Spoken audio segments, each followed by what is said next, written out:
Madridistas, welcome to part 2 of my Q&A series. This is going to be a new series that we're going to be doing on my channel whenever we have international breaks, and it's answering questions from you, all the Madridistas, about transfer rumors, things happening in the future, and questions around the team. So if you guys haven't subscribed, definitely hit that subscribe button. And again, go check out part 1 if you missed it, but let's get started with part 2. Ronnie asks, who should be Thibaut Courtois' replacement when he's very old? Well, that's a good question. I believe Thibaut Courtois is either 32 or 33. He's already had an ACL, and he's hurt again this season. Now, it should be a minuscule injury from him, and hopefully it's nothing super serious. You know, the thing with goalkeepers, they can go a lot longer than other players, attackers, midfielders, and stuff like that, because they don't have to do anywhere near as much as everybody else. So that's why you've seen, Buffon going to his mid-40s playing at a decent level. I do think that Courtois probably has a good 2 to 3 to 5 years left. I would say 2 to 3 years at least at elite level if he can stay healthy, and then probably 5 years altogether at Real Madrid. Now, when it comes to his replacement, who would I want to see? Well, I think the most obvious pick is Andre Lunin. Andre Lunin just signed the contract extension with Real Madrid, I believe, until 2028. So he has a long-term contract already at the club. Couple things. We've seen him last year, actually be a really, really, really good goalkeeper for Real Madrid, guiding us all the way to the final for Champions League. That's what we have to remember. Thibaut Courtois was gone, and he did start in the final, but he was gone the most of the season for us. And so Andre Lunin actually was pretty incredible last year. And he's come in this year so far. He's had two pretty good games. He gave up the one goal against Lille. That wasn't his fault, in my opinion. The penalty. What are you going to do about that? And then in the last one, he gets the shutout as well. So I think Lunin, he's 25 right now. So in 4 years, 29, he could probably go 3 to 4 years. If there's somebody else, there probably is. I was looking right before this video as well and saying, okay, who are the young up-and-coming ones? There's not a lot that are under 25. I was really looking in like the 19 to 22 range. There's probably nobody that right now, name-wise, name recognition-wise, that we could say is that's the guy that everybody wants. Donnarumma a couple years ago, he was coming up. He was 22. He's the next big thing. Italy just won the Euros. Maybe Donnarumma. He hasn't worked out long, in my opinion. I don't think he's worked out that well.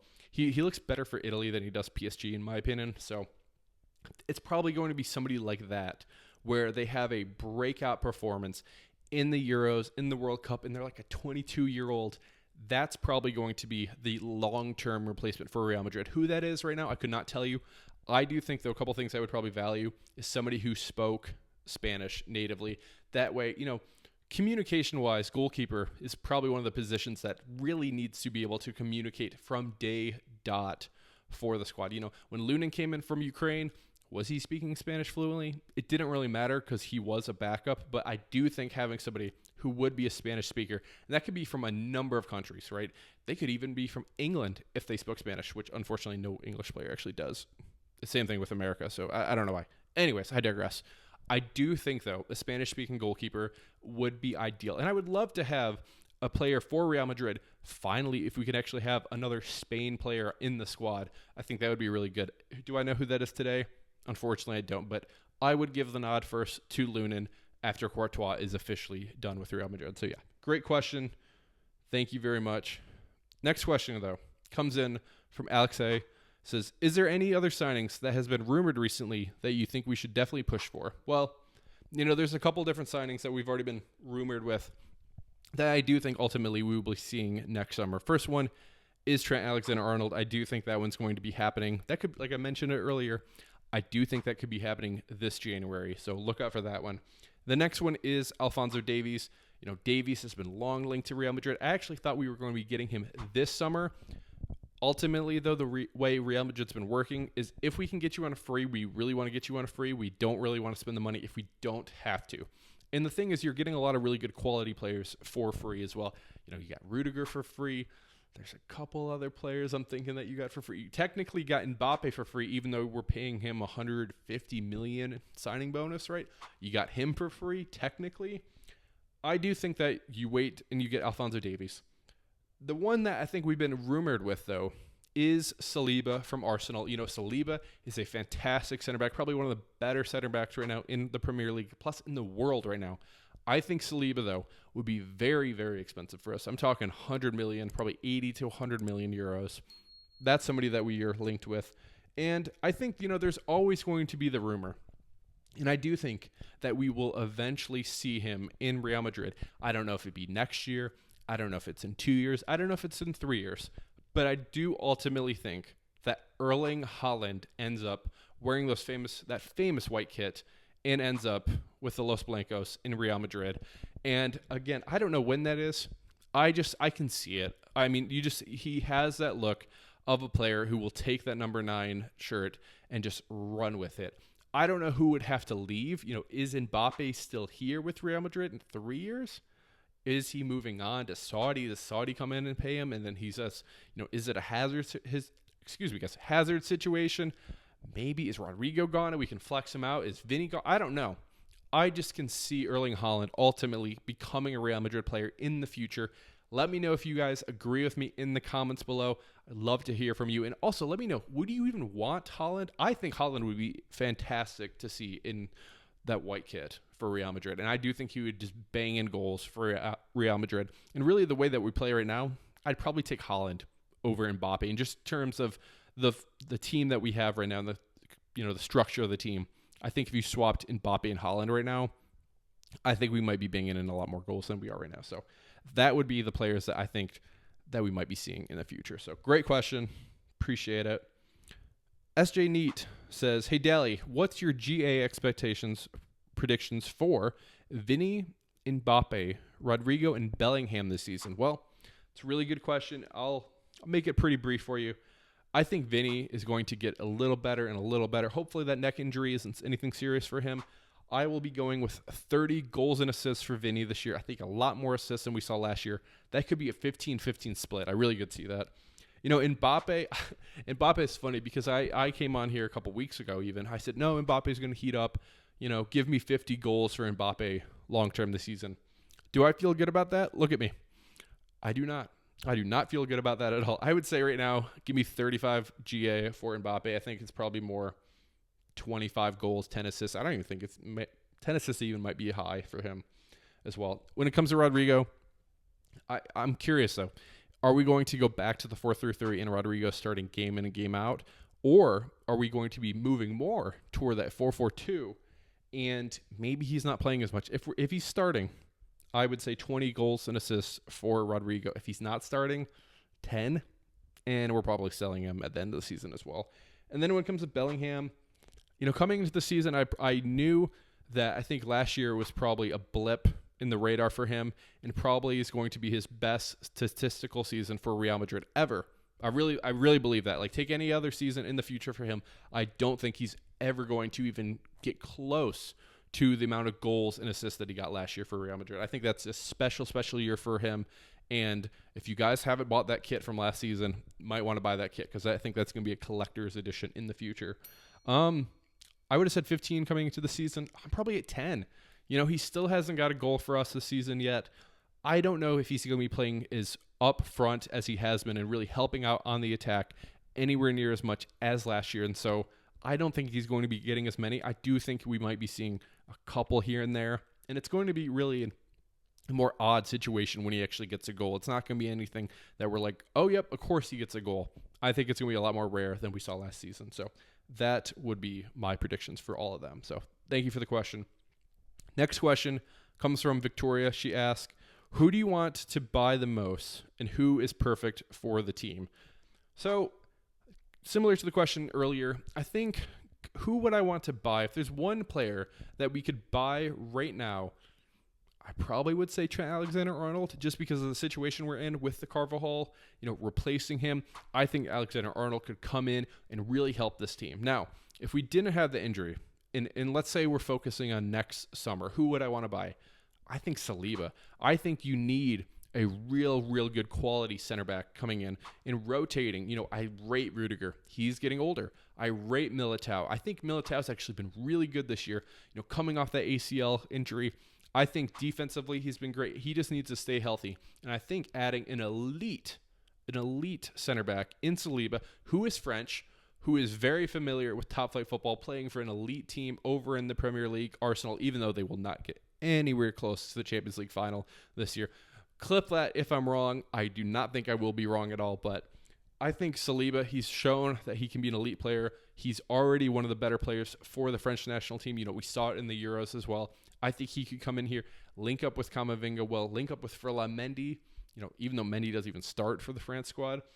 I think Saliba could come in here and absolutely dominate and be the center back of the future for Real Madrid. Are we going to have to pay for him?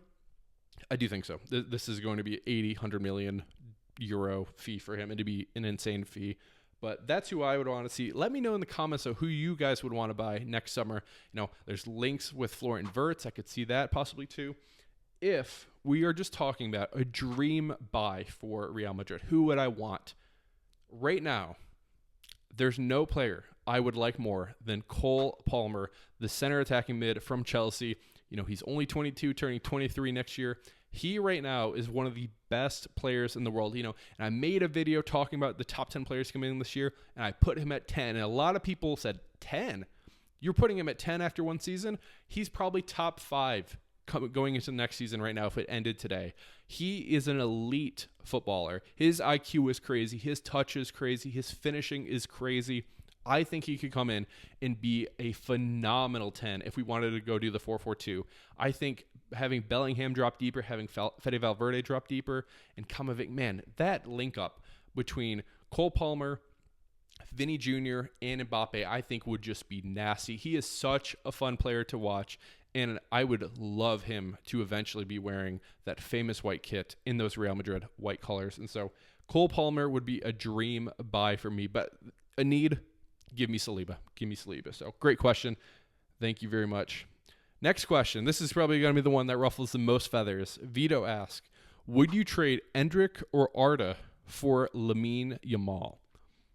Vito, that is a fantastic question. LamineYamal coming into the season, 17 years old. He's been hyped up, incredibly hyped up as a kid. 16 years old. He was hyped up by Barcelona fans last year.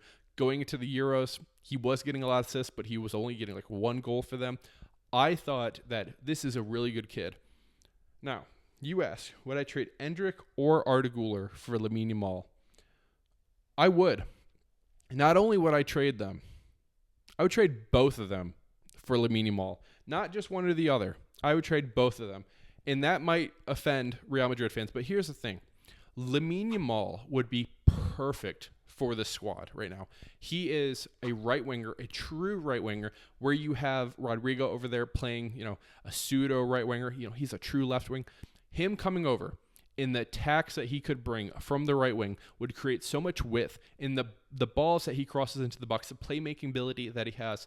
Plus, add on, he would be younger. He's younger than both Endrick and Arda Güler as well, with Arda Güler being 19 and Endrick being 18. This would be the ultimate, probably right winger. I think he's probably one of the better right wingers in the world right now already. I just think you factor in the talent that he has, the age that he's at. I think that would be absolutely a bargain for Endrick and Arda Güler. And I love Endrick. I love Arda Güler. I just would do it. And you guys let me know if I'm crazy for even saying that.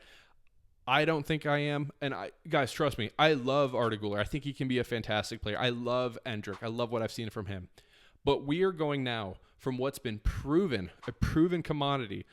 Again, we've seen it for Barcelona. We've seen it in the Euros compared to those two who we did see it in the Euros for Arda Güler, and Endrick has flashed as well.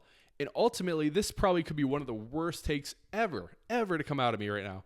But I think right now, as of today, as of recording this, October 8th, 2024, I would 100% trade LamineYamal for not only Endrick or Arda Güler. I would trade them for both of them right now. So you guys let me know in the comments below what you think of that. So fantastic question, though.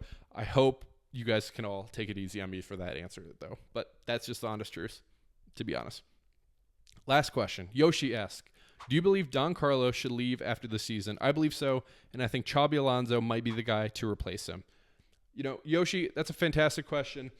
Don Carlo right now, I'll be honest, the seat's getting a little warmer for me than I thought it would be at this point in the season. Coming into the season, I thought this was going to be smooth sailing for Carlo Ancelotti. He did the interview in the preseason talking about the squad, talking about having Kylian Mbappe, how easy this should be for him to work out. It hasn't worked out. I do think, though, that Don Carlo will make it the rest of the season. I'd be very surprised if he doesn't. And I do think that this will be his last year with Real Madrid. Now, I would say that Xabi Alonso would be my first pick. Xabi Alonso last year, he had a fantastic year with Leverkusen, losing only one game. And, of course, that was in the Europa final against Atalanta. And Leverkusen came out of nowhere. He really built this team in the Bundesliga, and they've just gotten better and better and better. And it's going to be interesting to watch them this year in the Bundesliga. Bayern Munich's a lot better this year. Leipzig's decent. There's a couple different decent teams over there. Stuttgart's okay. And it's going to be interesting to see how he does. However, the thing with Xabi Alonso last year, and this is why I do think he's eventually going to be the Real Madrid coach of the future. Liverpool opened, played for them. Bayern Munich opened, played for them. And he said no to both of them. Both of those jobs are upgrades over Leverkusen. And you could say, oh, he wants, he has a lot of really young, talented players on this team. Maybe he wants to, see how this thing goes. You take both those jobs unless Florentino Perez has already talked to you and said, hey, Don Carlo's leaving. You get to be the Real Madrid coach after this year. I think that conversation has happened, and I would not be surprised. As I mentioned before with the players, Florentino Perez does not mess around when it comes to scouting and having a plan. He is not somebody who makes a rash decision. This is somebody that he's been targeting for a while, I think. And he's really watched, how Xabi Alonso has been doing over in Germany. And I do think that Xabi Alonso is the next coach of Real Madrid. I don't know if it's going to be this year. I don't know if it's going to be next year. I just think ultimately he is going to be the one who is taking over after Don Carlo in the coming future. So fantastic questions, guys. Thank you so much for all of them. We're going to be doing this every single international break. So if you guys have questions, I'll be posting it on Twitter, on Instagram, and on YouTube. So stay subscribed. Follow me on Twitter. Follow me on Instagram as well. And we'll be doing these a lot more in the future. If you guys agree with me or disagree with me, let me know in the comments as well. But guys, thank you so much for watching this video. I know it's a longer one, but again, I really appreciate it. It's been Dally with Dallyfc. Cheers. Hala Madrid.